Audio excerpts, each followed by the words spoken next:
আসসালামু আলাইকুম। আমি নাদিরা আহমেদ নুসাইবা রান্নাঘর থেকে সুস্বাগত। আপনারা সবাই ভালো আছেন? আমার পরিবারের সবাই ভালো আছে আলহামদুলিল্লাহ। আজকে আপনাদের মাঝে এই কোরবানির ঈদ উপলক্ষে একটা রেসিপি নিয়ে হাজির হলাম। সেটা হলো মালাই জর্দা।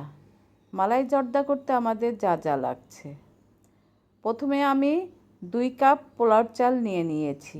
এখানে ইচ্ছে করলে বাসমতি চালও নিয়ে নিতে পারেন। আমি পোলাও চাল নিয়ে নিয়েছি। পোলাও চালটাকে আমি ভালো মতো হাত দিয়ে পরিষ্কার করে নিচ্ছি। আমি 2বার এই চালটাকে ধুয়ে নিয়েছি।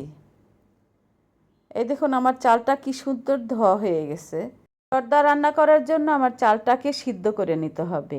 চুলায় একটা পাতিল বসিয়ে তার ভিতরে চালের 3 গুণ পানি দিয়ে পানিটাকে ফুটিয়ে নিতে হবে। পানি দিয়ে তার ভিতরে আমি 1 টেবিল চামচ ঘি দিয়ে দিব, আর 3-4 টুকরা কমলার খোসা, 1 টেবিল চামচ জর্দার রং দিয়ে ভালো মতো নেড়ে চেড়ে দিব।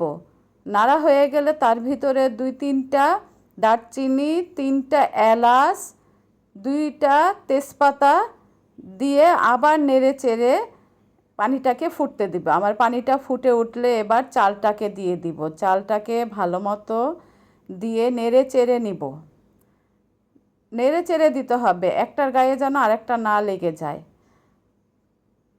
আমার চালটা এই দেখুন কি সুন্দর সিদ্ধ হয়ে গেছে। এটা কিন্তু পুরোপুরি সিদ্ধ হয়নি, আধা সিদ্ধ হয়েছে।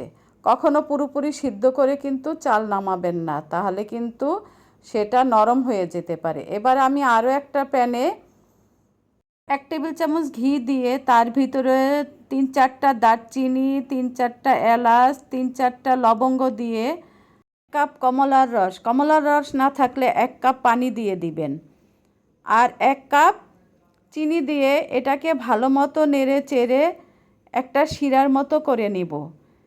শিরাটা যখন আমার আঠালো হয়ে আসবে তখন আমি সিদ্ধ করা ওই ভাতটা দিয়ে দিব। ভাতটা দিয়ে আমি এটাকে ভালো মতো নেড়ে চেড়ে শিরার সাথে মিশিয়ে নিব। চতুর্দিকে ঘুরিয়ে ঘুরিয়ে নাড়তে হবে যেন শিরাটা পুরাটা ভাতের ভিতরে লেগে যায়। ভাতটা যখন একটু ভাজা ভাজা হয়ে আসবে তখন আমি 1 চা চামচ লবণ দিয়ে দিব। 1 চা চামচ লবণ দিয়ে এই দেখুন আমার জর্দাটা কি সুন্দর হয়ে গেছে।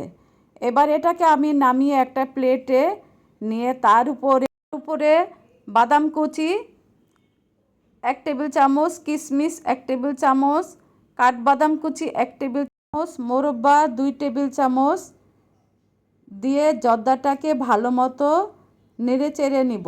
আপনারা ইচ্ছে করলে পাতিলের ভিতরেও দিয়ে এটাকে নেড়ে চেড়ে নিতে পারেন, কিন্তু আমি এভাবেই দিয়েছি কেন যে জর্দাটা এখনও অনেক গরম আছে, এটার ভিতরে বাদামগুলো সিদ্ধ হয়ে যাবে।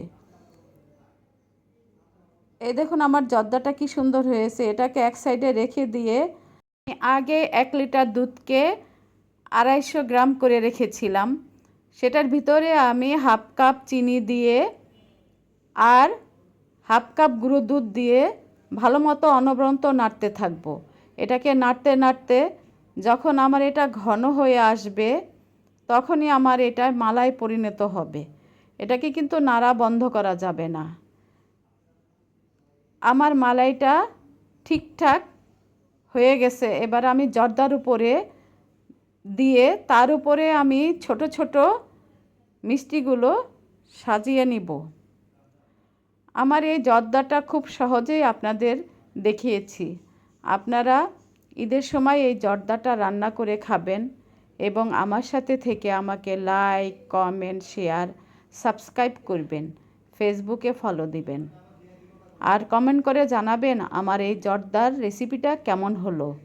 আপনারা কমেন্ট করলে আমি অনেক উৎসাহ পাই। আপনারা সাথে থাকলে আমি আরও সামনে অনেক ভালো ভালো রেসিপি নিয়ে আপনাদের মাঝে হাজির হব। আপনারা ইচ্ছে করলে এই মালাইয়ের জর্দা লেয়ারে লেয়ারেও করতে পারেন, কিন্তু আমি একভাবেই করেছি। আর ডেকোরেশনটা হলো নিজের ব্যাপার, যেভাবে ডেকোরেশন করবেন সেভাবেই সুন্দর লাগবে। এই মালাই জর্দাটা অনেক সুস্বাদু হয়েছিল, আমরা খেয়ে দেখলাম। আপনারাও এই মালাইয়ের জর্দাটা তৈরি করে খাবেন। যে কোনো লোকেশনে এই মালাইয়ের জর্দাটা বানিয়ে দিলে সবাই অনেক খুশি হবে এবং খেতেও অনেক পছন্দ করবে। তাই আর কোনো ডেজার্টের দরকার হবে না এই মালাই জর্দা থাকলে। তাই এই পর্যন্ত, আল্লাহ হাফেজ।